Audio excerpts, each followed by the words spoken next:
여러분, 부흥은 하나님이 주신 복입니다. 아멘. 예, 부흥은 하나님이 주신 복이에요. 하나님의 복을 받은 사람은 부흥합니다. 아멘. 나이에 상관없습니다. 예, 나이에 상관없고 우리의 영혼은 나이 들지 않습니다. 하나님이 복 주신 자는 부흥해요. 여러분, 부흥이 뭡니까? 번영이고 번성이죠. 충만해지는 겁니다. 근데 창세기 1장 27에 보면 하나님이 자기 형상 곧 하나님의 형상대로 사람을 창조하시되 남은 자와 여자를 창지하시고 하나님이 그들에게 복 주시며 그들에게 뭐라고 하세요? 생육하고 번성하여 땅에 충만하라. 충만, 번영, 번성, 강대함, 이 모든 것은 부흥, 하나님이 주신 복입니다. 그러니까 하나님의 복을 받은 사람은 부흥해야 돼요. 번영해야 돼요. 번성해야 됩니다. 그럼 우리가 어떻게 이 하나님이 우리에게 허락하신 부흥을 우리가 경험할 수 있을까? 부흥의 원리를 우리가 알면 어떻게 우리가 하나님의 주신 그 복을 누리며 살아갈 수 있는지, 부흥하는 심령이 되는지 우리가 알 수 있습니다. 오늘 성경 본문 출애굽기 1장에 보면 하나님의 그 부흥의 원리가 나옵니다. 어떤 영혼에게 하나님 어떻게 살아갈 때 하나님 우리를 부흥케 하시는지 우리가 함께 본문을 통해서 알아보려고 합니다. 첫 번째, 하나님의 백성을 하나님은 부흥케 하신다. 아멘. 하나님의 백성을 부흥케 하신다.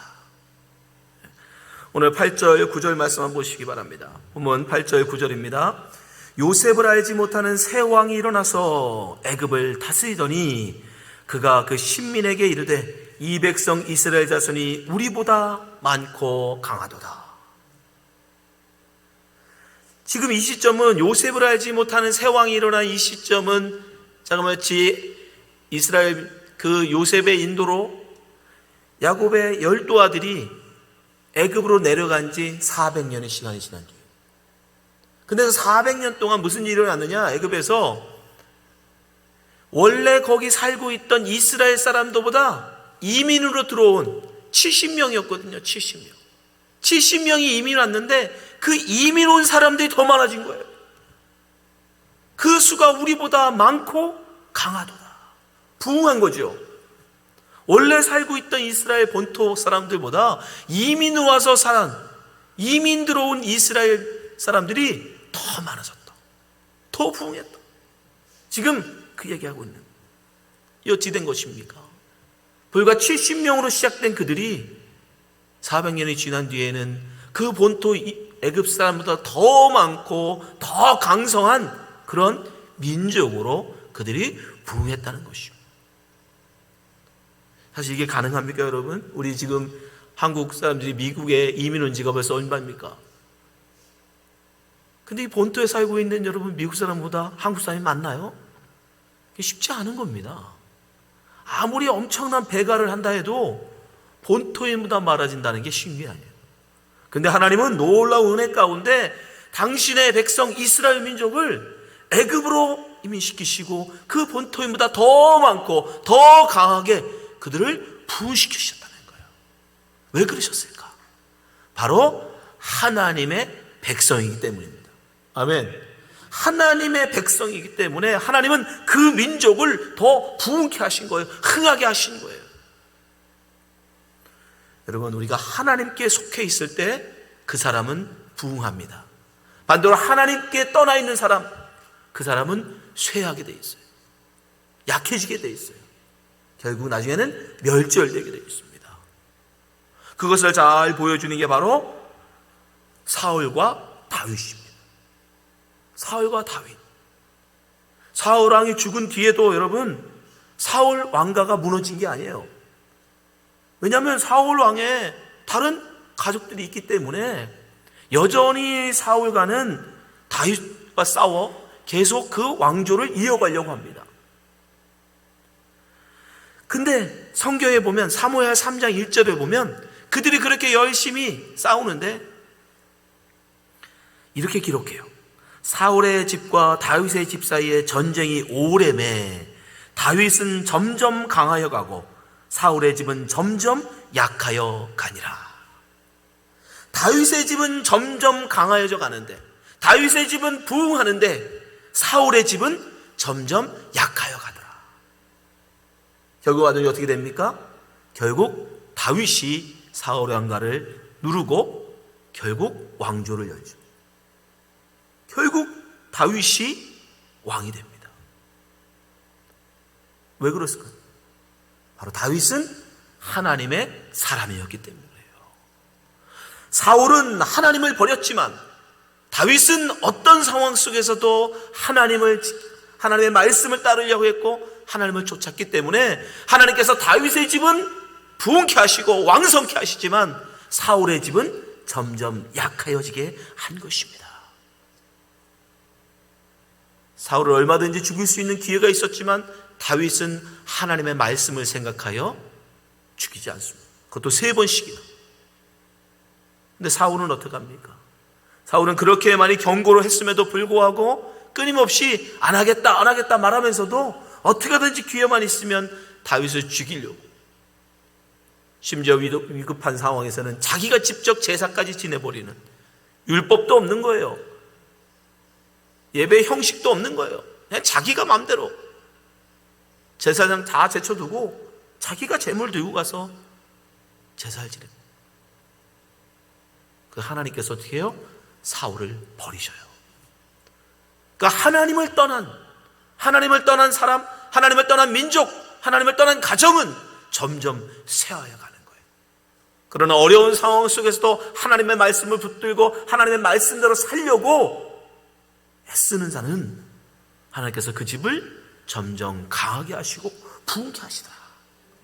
우리의 인생도 마찬가지예요.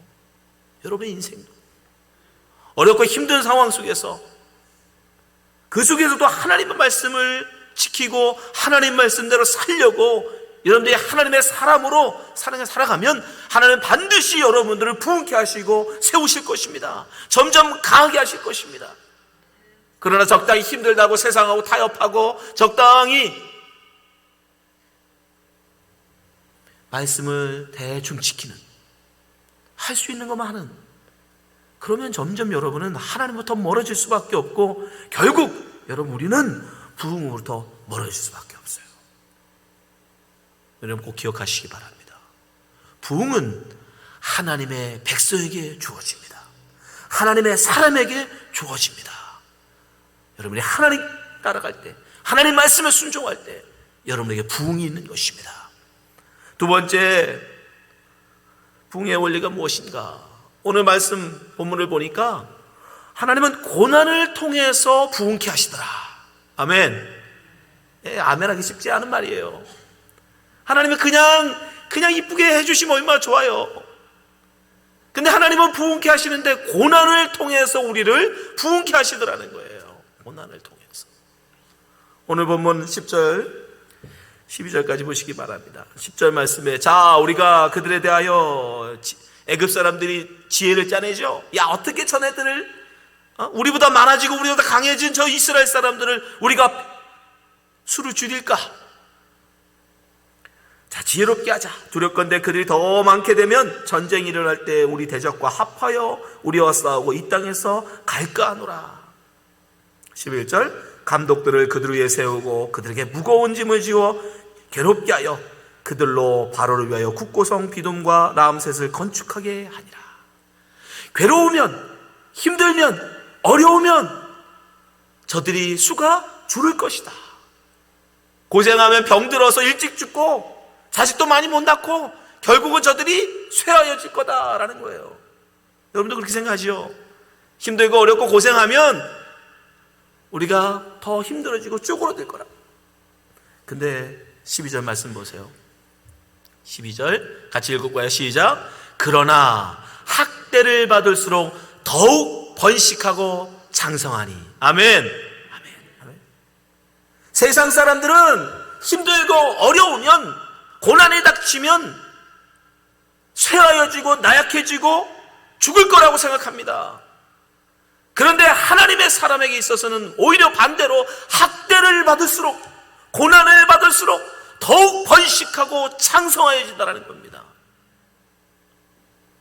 성도는 고난을 통하여 부흥합니다. 성도는 고난을 통하여 믿음이 자라납니다. 성도는 고난을 통하여 믿음을 증거합니다. 아멘. 하나님은요, 오히려 고난을 통해서 하나님의 백성들을 부흥케 하시더라는 거예요. 다윗도 마찬가지잖아요. 다윗이 어떻게 점점점 강성한 사람이 됩니까? 13년 동안 사울을 피해서 도망다니는 지명수배자의 삶을 살았기 때문에 그래요. 누구보다 어려운 고난, 환난의 시험. 그래서 그가 뭐라고 고백해요? 사망의 음침한 골짜기를 내가 지날지라도. 그의 하루하루는 사망의 음침한 골짜기를 걷는 삶이었어요. 고난이었습니다. 모든 사람들이 다윗은 끝났다, 아무도 다윗을 따르려고 하지 않았어요. 그러나 그 고난을 통해서 그는 오히려 하나님을 끝까지 믿는 신실함을 보여줬고, 하나님은 그것을 기쁘게 보시고 그의 집을 왕성케, 번성케, 부흥케 하신 것입니다. 여러분도 마찬가지예요. 여러분, 우리의 믿음을 뭘로 증거할 겁니까? 여러분이 예수 믿는 것을 뭐로 증거할 겁니까? 고난이 닥칠 때, 환난이 닥칠 때, 어려움이 닥쳤을 때, 그럼에도 불구하고 하나님을 버리지 아니하고 하나님의 말씀을 붙들고 믿음을 쫓아가는 모습을 여러분이 보일 때 하나님의 그 믿음을 보시고 여러분을 축복하시는 것입니다. 그래서 하나님의 백성들은 학대를 받을수록, 고난을 받을수록 더욱더 번성하는 것입니다. 아멘. 제가 전에 있던 알래스카 이 주노라는 곳은 영어로 하면 레인포레스트 지역입니다. 비가 굉장히 많이 오는 지역이에요. 그래서 나무들이 얼마나 잘 자라는지 뭐예요? 여러분, 나무를 자랄 때 보니까 햇빛보다 더 중요한 건 물이더라고요. 물. 저는 여기 텍사스는 햇빛이 많아가지고 작물들이 잘 될 줄 알았어요. 뭐든지 심으면, 토마토도 심으면 막 주먹만한 토마토들이 막 열리고, 고추도 심으면 뭐 가지만한 게 열린 줄 알았더니 아니더라고요. 토마토도 요만하고 고추도 요만한 것밖에 안 열리더라고요. 근데 왜 그런가 했더니 물 때문이더라고요. 물을 많아야 식물들은, 나무들은 잘 자라더라고요. 물을 정말 많이 줘야 돼요. 제가 볼 때 여기는 토마토를 심으면 토마토 값보다 물값이 더 많이 나올 것 같아요. 근데 거기는 1년에 200일이 비가 오니까 나무들이 물 걱정을 안 합니다. 그래서 얼마나 키가 큰지 몰라요. 거기는 키가, 나무들이 이 소나무, 전나무, 잣나무들이 많거든요. 추운 지역이니까 나무 침엽수가 많아요. 아름드리 나무들이 어마어마합니다. 집 근처에도 그런 아름드리 나무가 40m, 50m씩 자라는 나무들이 많아요. 근데 결정적인 문제가 있어요. 이 큰 나무들이요, 뿌리를 깊이 박지 않아요. 왜요? 비가 오거든요. 비가 계속 오니까 그 물을 먹으니까 너무 쉬우니까 굳이 땅속 깊이까지 뿌리를 내릴 필요가 없는 거예요. 얼마든지 비가 오니까 쉽게 그 물을 먹을 수 있으니까 땅 깊이 뿌리를 내리지 않습니다. 근데 문제는 뭐예요? 덩치는 크고 뿌리는 깊지 않으니까 바람이 한번 불면 그 나무가 넘어져서 집을 완전히 박살을 냅니다. 제가 있을 때도 저희 이웃집이 나무에 그냥 반쪽이 날아갔어요. 그때 알았어요.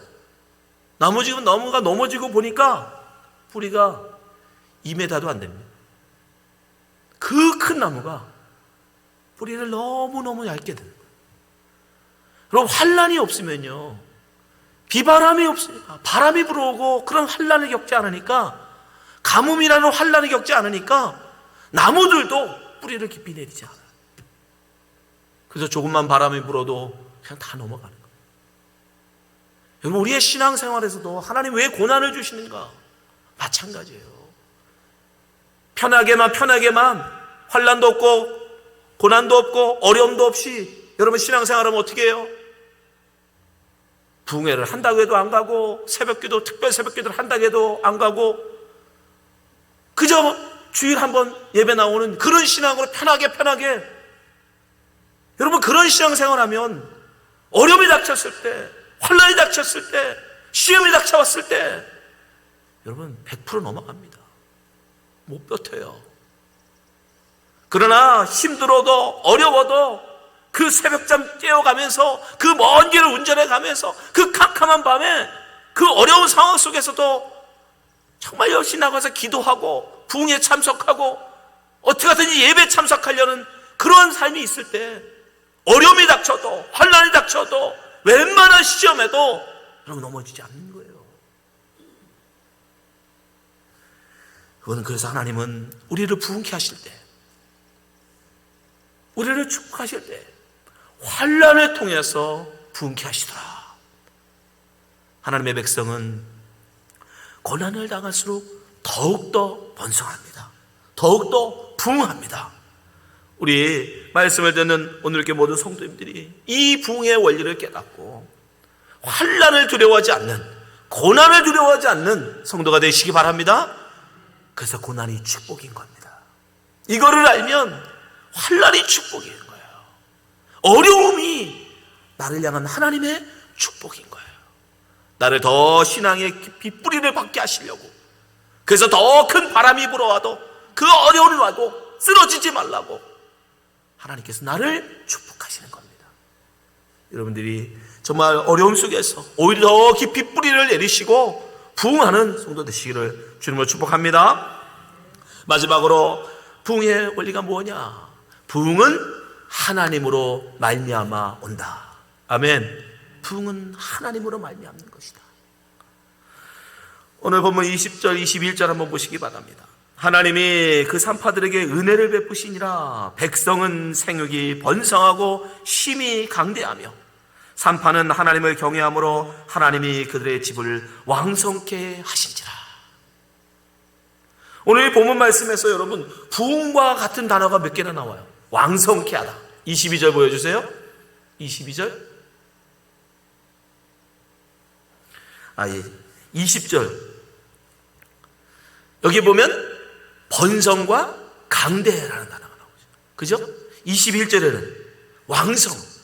다 같은 부흥이라는 단어. 다 부흥과 같은 의미의 단어들이에요. 두 절 사이에 부흥과 관련된, 부흥과 의미하는 번성, 강대, 왕성 이런 단어들이 여기 다 나옵니다. 근데 이 구절의 주어가 뭡니까? 주어. 하나님이에요. 하나님. 그러니까 우리의 번성과 강대와 왕성, 이 부흥이라는 것은 누구로 말미암아? 하나님으로 말미암아 우리에게 주어진다는 거예요. 오늘 본문에서 여러분 이스라엘 민족이 뭐 한 거 있습니까? 자기들이 부흥하려고 야 우리 한번 하나님의 받아서 번성해보자, 강성해보자, 강대해보자, 부흥해보자 뭐 했나요? 아니요. 핍박하니까 핍박받았을 뿐이에요. 이스라엘 사람들이 한 거라고는 핍박하는 애굽 사람들을 국고성지라고 해서 국고성지인 거, 고난 환난 당한 거 그거밖에 없어요. 그런데 하나님이 그들을 번성케 하시더라, 왕성케 하시더라, 강대케 하시더라. 부흥은 하나님으로 말미암는 것입니다. 우리가 뭐를 한다고, 뭘 어떻게 한다고 부흥할 수 있거나 그런 건 아니에요. 사실 부흥은 전적으로 하나님이 일으키시는 겁니다. 하나님이 허락하셔야 우리에게 될 수 있는 거예요. 그래서 어떤 분은 그렇게 얘기해요. 부흥이라는 건 우리 하나님 우리에게 보내는 파도다. 파도. 여러분 수영하는 사람이 파도를 일으킬 수 있나요? 뭐 더 열심히 팔을 잡고 휘저으면 파도가 여러분 일어납니까? 아니요. 파도는 하나님이 일으키십니다. 큰 파도가 올지 작은 파도가 올지 그건 몰라요. 그건 하나님 마음이에요. 하나님의 큰 물결의 파도를 보낼 수도 있고 작은 파도를 보낼 수도 있어요. 아니면 파도를 안 보내실 수도 있어요. 그러나 우리가 보았듯이 하나님은 하나님의 백성에게 반드시 부흥이라고 하는 파도를 보내십니다. 근데 문제는 우리가 그것을 준비하고 그 파도를 잘 타기로 훈련하고 준비한 사람은 큰 파도가 와도 그 물결에 휩쓸려가지 않고 그 파도를 잘 탈 수 있어요. 그러나 파도 타기를 훈련하지 않은 사람들은요, 기대하지 않았던 사람들은요, 준비하지 않았던 사람들은요, 파도가 왔을 때 그 파도에 덮쳐 파도를 타지 못해요. 그 부흥에 올라타지 못합니다. 하나님은 여러분 분명 이번 부흥회를 통해서 우리에게 큰 파도를 주실 것입니다. 큰 부흥의 물결을 우리에게 허락하실 것입니다. 그 파도가 몰려올 때, 그 부흥의 때에 여러분 그 부흥의 파도를 타시기 바랍니다. 어느 때까지 잠잠하실 거예요? 어느 때까지 누워 계실 거예요? 교회 안 오신다고 특별히 뭐 하시는 거 없잖아요. 여러분 금요일 저녁에 특별히 뭐 하십니까? 정말 내가 목숨보다 중요한 일이 있어서 못 오시는 거예요? TV 보시잖아요. 소파에 누워서 TV 보시잖아요. 여러분 일생에 한 번 정말 주님을 위해서 일어나 보시기 바랍니다. 하나님의 말씀을 사모하여 나보시기 바라요. 금요일, 토요일 오전, 토요일 저녁, 주일 오전, 주일 저녁 5번의 우리에게 기회가 있습니다. 5번의 파도가 우리에게 몰려올 것입니다. 여러분이 그 파도를, 그 부흥의 파도를 얼마나 기대하고 얼마나 잘 준비하고 얼마나 여러분들이 예배했냐에 따라서 어떤 분들은 멋지게 그 파도를 타고 하나님의 부흥, 하나님의 놀라운 복을 경험할 것이고 어떤 분은 갑작스럽게 당하는 파도에 오히려 물속으로 빠져들어갈 수 있어요. 여러분 우리 하나님이 보내시는 그 부흥의 파도를 잘 타야 됩니다. 그 위해서는 준비하셔야 돼요. 여러분들이 기대하셔야 돼요. 부흥에 대한 기대와 열망을 가지고 여러분 그 부흥에 함께 하시기 바랍니다. 여러분들이 갈망한 만큼, 여러분이 기대하고 예비한 만큼 하나님께서는 여러분 하여금 그 부흥을 경험하게 하실 것입니다. 여러분 이 세상 모든 만물을 보십시오. 이 세상 모든 만물은 살아있는 것은 반드시 자라나요. 성장해요. 풍성해져요. 여러분 나무가 그해 꽃 피웠던 나무에서 또 꽃 피우는 거 봤습니까? 아니요. 다음 해가 되면 추디찬 겨울을 지나고 여러분 새해가 되면 나무는 반드시 새 가지를 냅니다. 작년에 갔던 가지 가지고 또 여러분 꽃 피우고 열매 맺지 않아요. 새로운 가지를 내고 새로운 가지를 통해서 꽃을 피우고 잎을 냅니다. 그렇게 자라나는 거예요. 옛날에 기억도 안 나는 그 옛날에 받았던 은혜 가지고 그 첫사랑 가지고 나는 구원받았다. 나는 하나님의 백성이다. 나는 할 만큼 했다. 여러분 그렇게 누워 계시면 안 돼요. 안주하시면 안 돼요. 그건 죽어가는 신앙. 그건 메마른 신앙이에요. 살아있는 신앙은 여러분 새로운 가지를 냅니다. 새로운 잎을 내고 새로운 꽃을 피우고 거기서 새로운 열매가 맺어지는 것이에요. 언제까지 여러분 그 옛날 묵은 가지 가지고 꽃이 피우려고 하십니까? 이번 기회에 여러분 새로운 은혜를 경험하시고 새롭게 여러분의 그 은혜 가운데 하나님을 경험하시고 하나님의 복음을 여러분 들으시고 다시 한번 일어나는, 다시 한번 살아나는, 다시 한번 뜨겁게 신앙하는 그런 우리 오늘 교회 성도가 되시기 바랍니다. 마지막 기회일 수 있습니다. 미루지 마십시오. 정말 여러분들이 기대를 가지시고 믿음을 가지고 주 앞에 나올 때 하나님의 크신 복과 은혜가 번성케 하시고 충만케 하시는 하나님의 은혜를 경험하실 줄 믿습니다. 이 자리에 있는 모든 성도님들이 부흥에 나와서 그 하나님의 놀라우신 부흥을 경험하는 성도가 되시기를 주 예수의 이름으로 축원합니다. 기도하겠습니다.